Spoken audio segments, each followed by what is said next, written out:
É provável que você conheça alguém que tenha dívidas, um parente, um amigo, talvez até você mesmo, já que, infelizmente, ter dívidas para o brasileiro é tão comum que chega a ser visto como algo normal. E pegando dados da CNC, Confederação Nacional do Comércio de Bens, Serviço e Turismo, atualmente 78,5% dos brasileiros possuem alguma dívida, em média 29,6% da renda mensal das famílias está comprometida com dívidas e 29,2% das dívidas estão em atraso, ou seja, são pessoas inadimplentes. Por conta disso, e aproveitando também o lançamento de um novo programa do governo, o Desenrola Brasil, que visa ajudar as pessoas endividadas do Brasil a quitarem suas dívidas e limparem os seus nomes, eu vou comentar aqui sobre esse programa e também dar 3 dicas para que você possa sair dessa situação.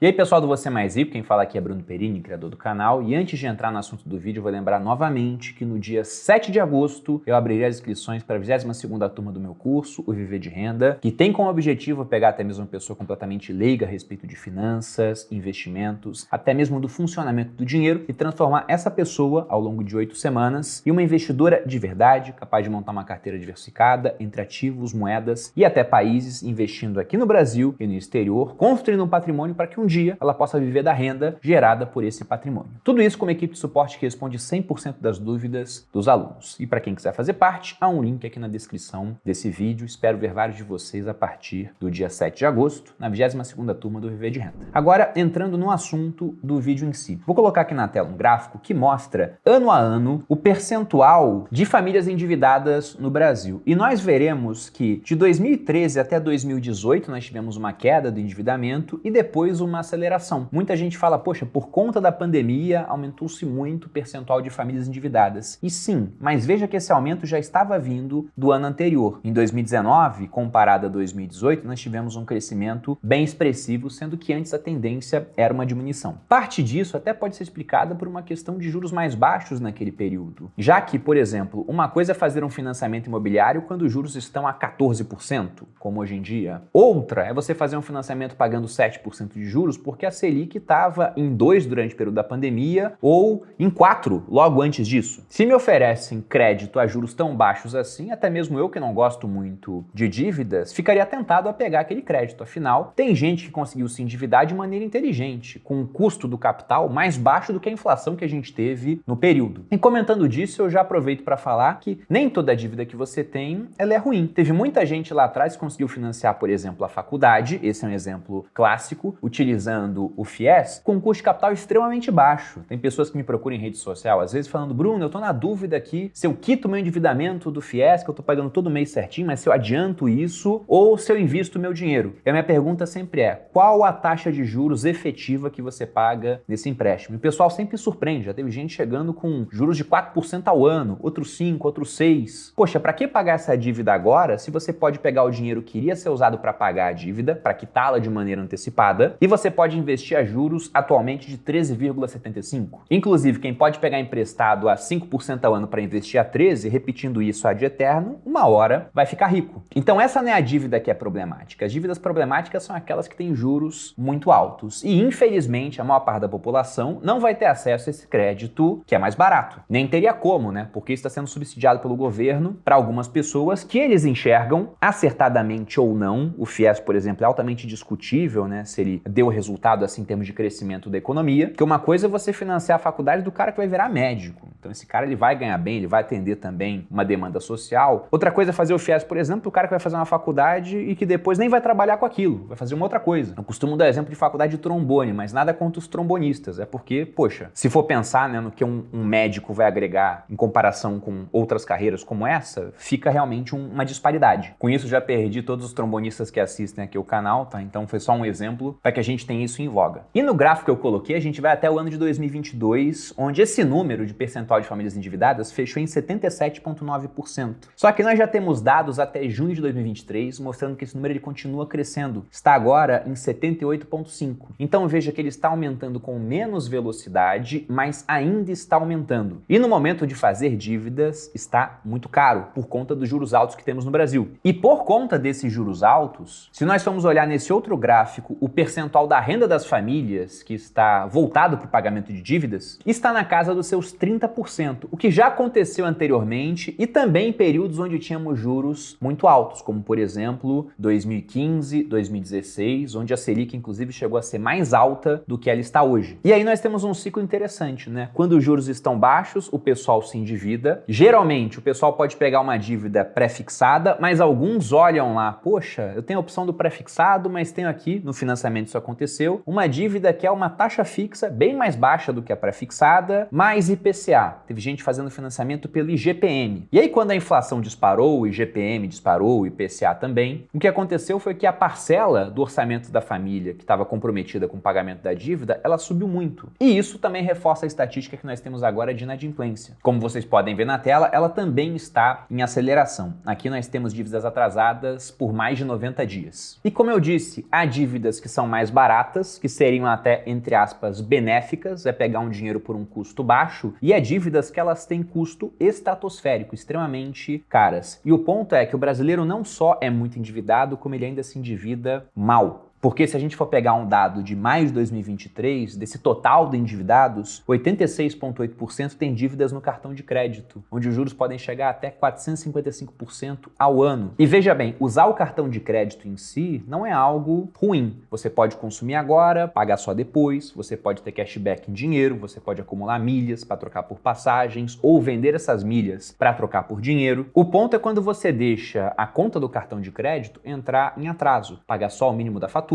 e aí os juros começam a rolar. E com esse tanto de juros, é normal o pessoal entrar na situação de inadimplência, indo parar na estatística do Serasa. Se a gente pega os dados do Serasa, eles mostram que hoje o Brasil conta com 71,9 milhões de pessoas inadimplentes. Para um país com mais ou menos 220 milhões de pessoas, veja que 1/3 do país está com dívidas em atraso, o que representa um montante bilionário de 345 bilhões de reais, sendo que o valor médio por pessoa fica na casa de R$ 4.808 e pegando por dívida, já que uma mesma pessoa pode estar inadimplente em diferentes dívidas, fica na casa dos 1.300. E como eu já disse, grande parte dessas dívidas no cartão de crédito, até acompanhando o movimento que a gente viu das fintechs. Então nós tivemos ao longo dos últimos anos várias empresas surgindo para fornecer o cartão de crédito com anuidade zero, inclusive uma boa parcela da população que não tinha acesso a esse produto. Esse novo acesso ao produto sem a correta educação acabou gerando também picos de inadimplência, que acabam tendo consequências também na vida das pessoas extra dinheiro, porque se a gente pega uma série de pesquisas, a gente vai ver lá que o endividado ele fica mais ansioso, fica menos feliz. Eu já comentei várias vezes aqui no canal e também no meu podcast que discussões acerca de dinheiro estão entre as principais causas de separação de um casal, e muitas vezes a discussão não é para gerir a abundância, mas sim a escassez, sobretudo quando dessa escassez você tem um problema de endividamento. Aquilo começa a corroer a vida do casal e simplesmente o que era bom, uma vida conjugal, acaba ficando insuportável. E eu infelizmente já vi isso acontecer com muita gente, inclusive na minha família. Muito do meu interesse pela parte de educação financeira foi porque simplesmente eu via o que acontecia com pessoas próximas e pensava, nossa, eu não quero ter que passar por isso no futuro. Por isso, eu preciso aprender a investir e antes disso, eu tenho que aprender a viver com aquilo que eu ganho. Porque é muito complicado para pessoas que têm um salário mínimo, uma remuneração baixa e muitos dependentes, acabar não se endividando, já que no Brasil nós temos uma renda baixa e um custo dos produtos, porque tem muito imposto, a inflação é alto. Então é totalmente compreensível quando você pega uma família de baixa renda e vê, caramba, eles estão com dívida. Só que isso não acontece só nas famílias de baixa renda. Você vê pessoas ganhando 5 mil reais endividadas, ganhando 10 mil reais endividados, ganhando 50 mil reais ou mais e acreditem, endividados. Eu digo isso com conhecimento de causa, porque no Viver de Renda eu já tive alunos juízes, já tive alunos médicos, já tive alunos empresários que tinham uma renda extremamente alta, mas conseguiam ter um custo de vida ainda mais alto do que essa renda. De modo que não é um problema só do quanto a pessoa recebe. Muitas vezes é um problema de como ela vive. Simplesmente considerando que, por exemplo, o cartão de crédito e cheque especial são uma extensão da sua renda. Se ela ganha 10 e tem mais 5 no cheque especial, ela pensa que ela ganha 15. E no outro mês, quando o salário, a remuneração cai, paga o cheque especial, paga os juros, ela nem vê e vai se endividando mês após mês. E aí eu vou entrar na parte das dicas que eu tenho para esse pessoal. São apenas 3 antes de explicar como é que funciona o programa Desenrola Brasil. E apesar de serem simples, né, elas têm um poder transformador na vida das pessoas. Porque, como eu já falei aqui, dívida também tem um aspecto psicológico. Então a pessoa pessoa ela costuma não querer olhar muito para aquilo, sendo que na verdade ela tem que olhar atentamente para quitar essas dívidas o mais rápido possível. E a primeira dica é simplesmente essa: você sentar, levantar tudo que você deve, para quem você deve e também a taxa de juros efetiva que você tem nessa dívida. E quando eu digo taxa de juros efetiva, há uma métrica que você pode avaliar para isso, é o CET, é o custo efetivo total que você tem dentro da sua dívida. Porque você pode ter feito a taxa de juros, mas a dívida também tem algum tipo de custo com seguro, porque se você morre ela é quitada para não ficar para a sua família, pode ter uns penduricários lá, então você tem que achar realmente o que ela custa. E esse é o primeiro passo, vai lá e monta uma planilha de Excel ou até no papel e levanta tudo que você deve, para quem você deve, quais os juros que você paga. Com isso você já fez o diagnóstico da situação. A segunda dica, depois de fazer o diagnóstico do problema atual do que você deve, é pensar em como você chegou nesse problema, porque a gente pode resumir essa situação de endividamento de duas formas. Ou você passou por uma emergência, e muitas famílias passaram por emergência nos últimos anos devido ao contexto da pandemia e foi obrigado a se endividar, mas você era responsável nas finanças, você gastava menos do que ganhava, então com o tempo você vai resolver essa situação. Ou você tem um problema recorrente de gastar mais do que você ganha, ou seja, você tem um problema de fluxo. E esse problema, mesmo que do nada você ganhe muito estoque, entre aspas, ele vai ser resolvido só que só temporariamente. Como assim, Bruno? Se você ganha 5 mil reais, mas vive como se ganhasse 8, tá sempre gastando 3 mil a mais, é natural que você vá se endividar. E aí vamos supor que você ganha uma herança de um tio rico distante que você nem conhecia, o dinheiro cai na sua mão de uma vez e você pensa, nossa, vou quitar minhas dívidas. E você vai e quita, você zerou suas dívidas. Mas é previsível que se você continuar vivendo como se ganhasse 8, mas na verdade ganhe 5, você vai voltar a se endividar com o tempo. Então, após ter feito o diagnóstico do quanto você deve, o segundo passo é você corrigir essa situação que está te levando ao endividamento. Que, como eu disse, é um passo simples na teoria, mas na prática ele envolve muitas vezes você descer alguns degraus na escala da vida em termos daquilo que você consome. E repensar importantes decisões, como por exemplo, o local no qual você mora. Talvez você esteja morando num bairro que ele esteja acima das suas capacidades atuais. E aí nesse bairro, o aluguel é mais caro, o mercado da região é mais caro, o lazer que as pessoas têm também é mais caro. Então ele mexe não só com o seu custo de vida, aquilo que você gasta com moradia, mas também vários custos acessórios. E para quem é solteira, sozinha, é mais fácil mudar isso. Para quem tem família, é bem complicado. Então essa parte tem que ser feita realmente em conjunto. E aí nós chegamos no terceiro ponto. Depois que você levantou o que há de errado, que você parou,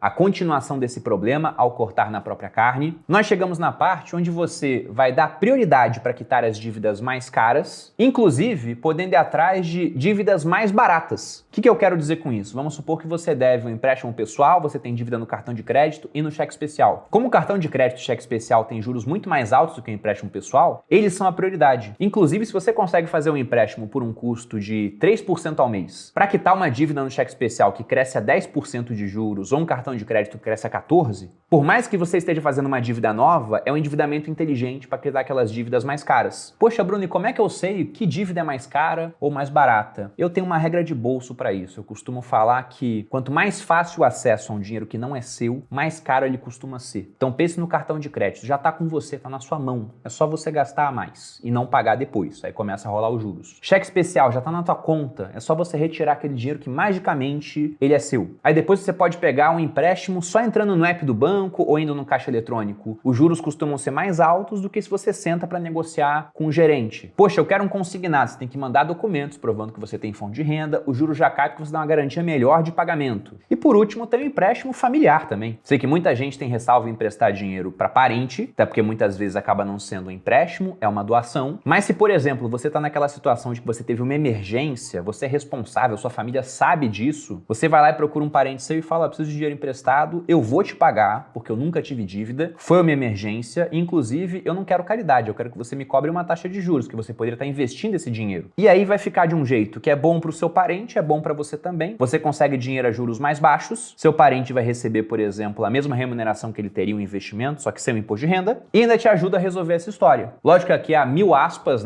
porque cada situação é diferente, tem muita gente que pode até perder a amizade do parente se não pagar o dinheiro, então pense muito bem antes de chegar nessa parte, mas o ponto é, se for se endividar, tente os juros mais baixos possíveis para isso. E se você já tem dívidas, quite as mais caras primeiro, inclusive se puder recorrer a crédito mais barato para isso, costuma valer a pena. E aí nós entramos no ponto desse programa do governo, o Desenrola Brasil, que visa justamente ajudar as pessoas através de um crédito com custo que fica mais baixo do que geralmente você consegue em bancos, a quitar suas dívidas e limpar seu nome. Inclusive esse programa está entrando em funcionamento no dia de hoje. Na verdade, uma de suas faixas, já que ele tem duas. E agora agora eu vou explicar como é que funciona essas faixas. A faixa 1, que é uma etapa que só deve começar para setembro, ela tem foco na população de baixa renda. Então são pessoas físicas com renda mensal igual ou inferior a 2 salários mínimos ou que estão inscritas no cadastro único para programas sociais do governo federal. E essa faixa 1 vale para dívidas de até R$5.000, dívidas ativas feitas entre 1º de janeiro de 2019 e 31 de dezembro de 2022 e dívidas de empréstimo consignado. E sobre o pagamento ficam definidas as seguintes condições: taxa de juros de no máximo 1,99% ao mês. Isso a pessoa vai conseguir se cadastrando no programa e os bancos vão estar lá para dar o crédito com essa taxa limite. Carência de no mínimo 30 dias e no máximo 59 dias, a depender da data da contratação da nova operação de crédito e do vencimento da primeira parcela. E um prazo mínimo de 2 meses e máximo de 60 meses para o pagamento dessas novas operações de crédito. Ou seja, esse programa está lá para facilitar a sua vida. Você vai lá e pega crédito por um custo mais baixo do que geralmente você conseguiria numa instituição. Poxa, mas eu consigo crédito mais barato que isso, então não vale a pena para você. Vale pegar crédito mais barato de uma outra forma. E a faixa 2 do programa, que já começa a funcionar a partir de hoje, ele vai atender a população de maneira geral, que tem renda aí a partir de 2 salários mínimos até R$20.000, só que é destinado apenas a dívidas que as pessoas têm com bancos. Nesse caso, a pessoa deve ter sido incluída no programa de inadimplentes até 31 de dezembro de 2022 e ela vai ter uma renegociação de prazo mínimo de pagamento de 12 meses. Sendo que nesse programa aqui, na faixa 2, eles também querem beneficiar as pessoas que têm dívidas de até R$100 com os bancos. Tem muita gente que vai ter o seu nome sujo, por exemplo, porque deixou de pagar alguma conta barata e permanece com o nome lá. E aí o critério do governo para que os bancos possam participar desse programa é que esse pessoal que deve até R$100 vai ter essa dívida perdoada, ou seja, eles vão deixar de dever esses R$100. E aí o banco vai avaliar se vale a pena para ele participar ou não, o montante que ele tem de dívidas com as pessoas, ou se é mais lucrativo manter essas dívidas e ficar de fora do programa. E a expectativa do governo é que com essa iniciativa eles vão limpar o nome de 1,5 milhão de pessoas, como vocês podem ver aqui na manchete. E aí eu espero que esse pessoal que venha a ser beneficiado siga as 3 dicas que eu passei anteriormente para não voltar para essa situação. Até porque vimos que os impactos eles vão além da parte financeira. Inclusive eu aproveito esse momento aqui para citar o que eu fiz lá no meu Instagram. No Instagram tem uma parte que é o canal, onde eu consigo interagir por texto, vídeo, áudio com as pessoas. E há pouco tempo eu mandei lá um teste, que era para responder sim ou não, de diagnóstico financeiro. E para quem quiser conferir isso, eu vou deixar um link aqui para que vocês possam ir lá no canal do Instagram, para fazer o teste e ver se você tá bem ou tá mal. Tem várias perguntas que vão desde a parte de endividamento até chegar numa parte dos investimentos e potencialmente até de viver de renda. Então fica o convite. Esse era o recado do vídeo. Se você tem dúvidas, espero que esse conteúdo tenha te ajudado. Se você gostou, dê seu like, se inscreva no canal, me acompanhe nas redes sociais. Um grande abraço e até a próxima.